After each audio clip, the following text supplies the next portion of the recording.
할렐루야. 하나님께서 오늘 또 새로운 하루를 우리에게 허락하셨습니다. 이 하루를 살면서 하나님 말씀과 함께 하기를 원합니다. 오늘 2021년 10월 30일 토요일입니다. 요한복음 16장에서 18장까지 말씀 공부하겠습니다. 특별히 요한복음 16장에 보면 예수님께서 성령을 약속을 하십니다. 예수님이 세상을 떠나실 때가 다가오니 당연히 제자들은 걱정이 될 수밖에 없겠죠. 제자들의 마음에 근심이 가득해졌습니다. 그래서 요한복음 16장 6절에 내가 이 일을 함으로, 이 말을 함으로 너희 마음에 근심이 가득하 있도다. 예수님이 무슨 말을 하셨습니까? 내가 세상을 떠나서 이제 아버지께로 돌아간다고 말씀하셨기 때문에 제자들은 하늘같이 의지하는 예수님이 세상을 떠나시면 자기들은 어떻게 되나 싶어서 마음에 근심이 가득했습니다. 그런 제자들에게 예수님께서 더 이해가 안 되는 말씀을 요한복음 16장 7절에 하십니다. 내가 떠나가는 것이, 내가 세상을 떠나는 것이, 내가 너희를 떠나는 것이 너희에게 유익이라. 아니, 예수님이 우리를 떠나시는 것이, 제자들을 떠나신 것이 어떻게 유익이 될 수 있단 말입니까? 부모가 자식을 떠나면서 내가 너희를 떠나는 것이 너희에게 유익이라 한다면 자식들이 그게 어떻게 이해가 되겠습니까? 예수님께서 하나님 아버지께 하늘로 돌아가시면 세상에 오시는 분이 또 계시는데 그분이 바로 성령님인데, 성령님은 그 앞에 수식어가 붙을 때 보혜사 성령님이다. 보혜사 성령님. 보혜사라는 것은 우리가 은혜 생활할 수 있도록 도와주시고 돌보아주시고 이끌어주시고 힘을 주시는, 도움을 주시는 성령님, 우리의 신앙생활을 이끌어주시고 도와주시는 그런 뜻으로 보혜사라고 한 것입니다. 보혜사 성령님에 대하여 예수님께서 이제 주님이 떠나시면 보혜사 성령님이 오실 것이라고 말씀하셨습니다. 요한복음 16장 7절입니다. 내가 떠나가는 것이 너희에게 유익이라. 내가 떠나가지 아니하면 보혜사가 너희에게로 오시지 아니할 것이요. 가면 내가 그를 너희에게로 보내리니. 여기에 분명히 삼위 하나님의 삼위일체 하나님을 알 수가 있습니다. 예수님께서 보혜사 성령님을 하늘에 올라가시면 우리에게 보내주신다고 말씀하시지 않습니까? 여호와의 증인 같은 이런 아주 교묘하고 악독한 이단들은 성령님을 하나님으로 인정을 안 합니다. 성령님을 그 하나님의 그 바람 같은 능력의 영향력이라고만 생각해요. 예수님께서 지금 인격적으로 말씀하시잖아요. 그분을 내가 가면 그분을 너희에게로 보내리니. 내가 하늘에 올라가지 않으면 보혜사 성령님이 너희에게 오실 수가 없다. 내가 올라가서 그 성령을 너희에게 보내겠다 말씀하시잖아요. 성령이 오시면 예수님께서 육신을 가지고 함께 제자들과 함께 계시며 큰 역사를 행하신 것보다 더 큰 역사도 행하실 수 있는 것이기에 제자들에게 더 유익한 것입니다. 예수님의 영이 다시 오신다. 그래서 예수님께서 제자들에게 근심하지 말라, 두려워하지 말라. 지금은 너희가 두려워하지만 성령님이 오시고 난 다음에는 너희의 기쁨이 충만하게 될 것이다. 라고 그 당시에는 제자들이 이해할 수 없었지만 나중에 오순절 성령이 임하고 나서 깨달을 수 있던 말씀을 하셨습니다. 예수님께서는 그 문제로 근심하는 제자들을 믿음이 없다고 책망하지 않으셨습니다. 근심에도 다 종류가 있잖아요. 예수님께서 자기들을 떠나는 것 때문에 근심했기 때문에 예수님은 그들의 마음을 이해하시고 그들을 책망하시지 않고 설명을 해주고 달래신 거죠. 내가 떠나는 것이 너희들에게 유익해. 왜냐하면 내가 가야 아버지께 말씀드려서 성령님을 너희에게 보내실 수가 있는 거야. 성령이 너희에게 임해야 너희들이 능력을 받고 예루살렘과 유대와 사마리아와 땅끝까지 이르러 내 증인이 될 수 있는 거야. 이렇게 예수님께서 근심하는 제자들에게 성령님을 보내줄 것을 약속하면서 위로하시고 달래신 것입니다. 그러니까 성령이 우리에게 오시는 일이 이 세상을 사는 그리스도인들에게는 제일 중요한 일이죠. 나중에 성령 받고 제자들은 주님의 이 말씀을 확실히 이해를 할 수가 있었죠. 사도행전 5장 41절에 보면 사도들은 그 이름을 위하여, 예수의 이름을 위하여 능욕받는 일에, 예수 이름 때문에 핍박을 받는 일에 합당한 자로 여기심을 기뻐하면서 공회 앞을 떠나니라. 야, 나 같은 죄인이 예수님을 위해서 핍박을 받을 수 있다는 것 자체가 영광이다.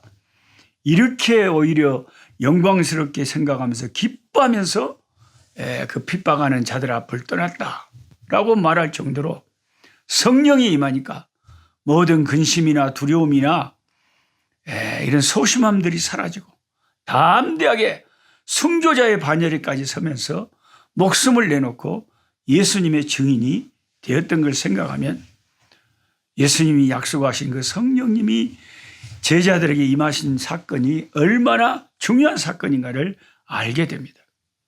사도행전은 성령 행전이라고도 할 수가 있고요.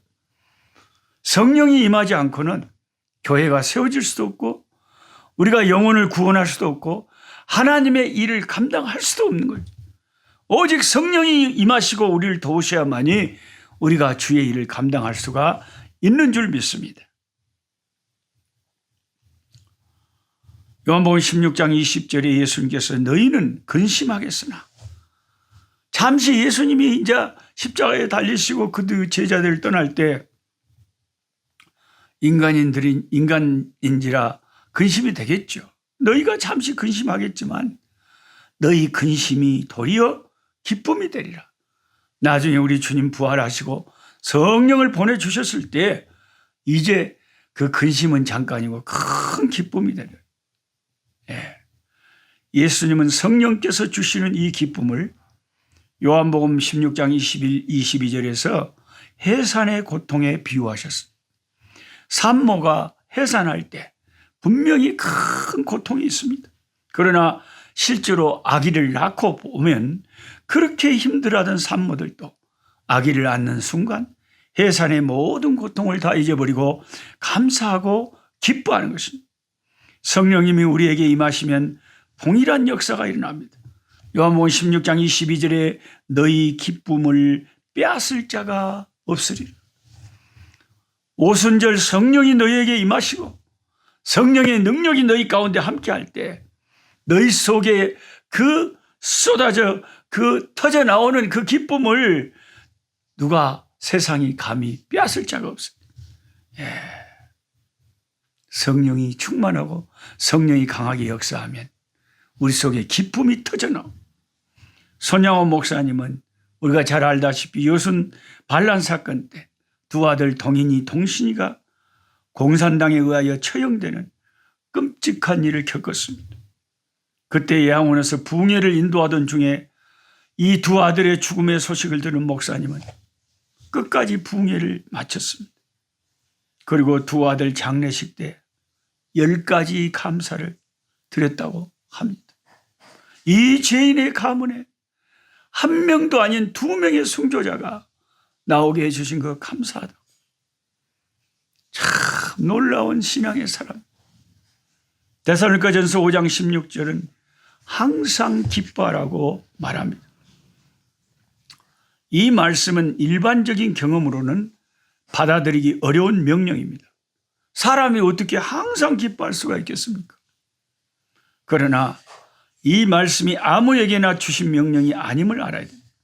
데살로니가 전서 1장 6절을 읽어보면 데살로니가 교인을 향해서 바울이 말하기를 또 너희는 많은 환난 가운데서 성령의 기쁨으로 말씀을 받아 우리와 주를 본받은 자가 되었으니 라고 했습니다. 즉 데살로니가 교인들은 많은 환난 가운데서 성령님의 역사를 체험한 사람들, 이미 성령님의 기쁨을 맛본 사람들이기 때문에 성령이 충만하면 항상 기뻐할 수가 있는 거죠. 한국의 유명한 목사님이신 선한목자교회 유기선 목사님의 설교 말씀 중에 이런 한 전도사님의 간증을 들었습니다. 주위 모든 사람으로부터 칭찬받는 한 전도사님이 계셨는데 그 전도사님이 목회자 모임에서 자기 간증을 했다고 합니다. 그는 신학교를 졸업하고 장교가 돼서 군대에 입대를 했답니다. 그런데 군 생활 중에 경건 생활을 하지 못하고 군대 분위기에 휩쓸려 죄중에 빠져서 아주 타락한 생활을 하다가 제대하면서 목회자가 되는 길을 스스로 포기했다고 합니다. 자격이 없다고 여긴 거죠. 그런데 선배 목사님이 제안이 왔는데 자기 교회에 와서 좀 전도사로 일 좀 해달라. 이런 이런 제안이 온 거죠. 차마 왜 전도사 일을 할 수 없는지 밝힐 수 없었다고 합니다. 그래서 그냥 주저주저 하다가 교회 일을 시작을 했습니다. 그런데 극심한 내적인 괴로움에 죄책감이 계속돼가지고 이 전도사님은 하나님 앞에 자꾸 기도했다고 합니다. 하나님, 제가 너무 힘듭니다. 저 어떻게 해야 하나요? 하나님이 하지 말라 하시면 깨끗이 전도사 그만두겠습니다. 이렇게 자기의 죄 때문에 괴로워하면서 기도할 때 하나님의 음성이 자기 심령에 들렸다고 합니다. 어때? 나 없이 지내는 삶이 얼마나 힘들고 비참한 것인지 이제는 좀 실감이 나냐? 깨달았으면 됐다. 나 없이 나와 멀리하고 지내는 삶이 얼마나 비참하고 힘든 줄 이제는 알겠느냐? 깨달았으면 됐다. 이런 음성이 들려왔다고 합니다. 이 말씀을 듣고 이 전도사님은 펑펑 눈물을 흘렸다고 합니다. 하나님께서 모든 죄를 다 씻겨주시고 그를 다시 주의 종으로 세워주심을 깨달았습니다. 그 후 마음에 너무나 분명한 답이 왔습니다. 하나님, 저는 이제 다른 소원이 없습니다. 오직 예수님과 동행하기만 한다면 어떤 길이든 상관없습니다. 큰 교회에서 사역하든지 작은 교회에서 사역하든지 어떤 어려운 길이라도 예수님과 동행한다면 저는 너무너무 기쁠 것입니다. 바로 이 기쁨이 전도사님의 사역을 훌륭하게 만들고 있었습니다. 그래서 모든 사람들이 그 전도사님을 칭찬할 수밖에 없었다고 합니다. 이처럼 성령님이 우리를 사로잡을 때, 성령님의 은혜가 내게 임할 때, 성령이 강권적으로 우리에게 역사할 때 우리는 세상이 알 수 없는 기쁨과 즐거움, 감사, 이게 우리 삶에서 넘치게 되기 때문에 사는 게 재미있고 하나님 섬기는 것이 즐겁고 기쁠 수밖에 없습니다. 요즘 여러분의 삶이 어떻습니까? 삶의 생기와 기쁨이 많이 약해졌습니까? 성령을 구하십시오. 성령이 물론 우리 가운데 임하여 계시지만 믿는 자들 가운데 또 성령 충만함을 위해서 구하십시오. 성령님 충만케 하여 주옵소서. 성령님, 저는 성령이 필요합니다. 보혜사 성령님이 내게 강하게 역사하여 주실 때만이 내게 주신 사명을 저는 감당할 수가 있습니다. 오직 성령의 역사만이 내가 하나님의 종으로 살 수 있는 길입니다. 성령을 의지해야 됩니다. 성령이 오셨네. 성령이 오셨네. 내 주에 보내시 성령이 오셨네. 하나님 아버지, 근심하던 제자들에게 주님, 내가 천국 가면, 아버지께로 가면 너희에게 성령을 보내줄게. 성령이 너희에게 임하면 너희가 큰 근심이 사라지고 놀라운 기쁨을 얻게 되고 예루살렘과 온 유대와 사마리아와 땅끝까지 내 증인이 될 수 있을 거야. 미리 아시고 제자들에게 말씀하셨던 그 주님의 말씀이 옳았습니다.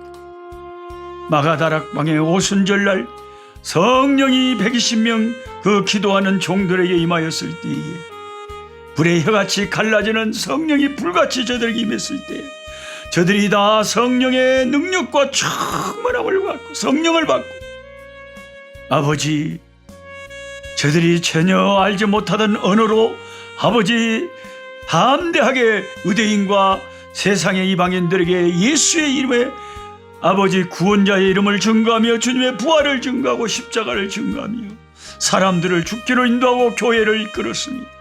교회가 세워졌습니다. 오늘날도 이 말세에도 똑같습니다. 성령은 우리의 믿는 자들 가운데 아버지 임재하여 계심을 믿사옵니다. 아버지, 그러나 우리가 성령의 충만함을 받으라고 했습니다. 찬양과 기도와 감사와 기쁨으로 경배하라고 했습니다. 아버지, 신령한 은혜를 더하여 주시고 오늘 또 성령 충만, 성령 권능, 능력 역사로 우리들에게 역사하여 주셔서 치료가 일어나고 신유가 일어나고 기적이 일어나고 하나님의 놀라운 응답들의 역사들이 나타날 수 있도록 성령이여 우리 가운데 역사하여 주옵소서. 예수님의 이름으로 기도드리옵나이다. 아멘.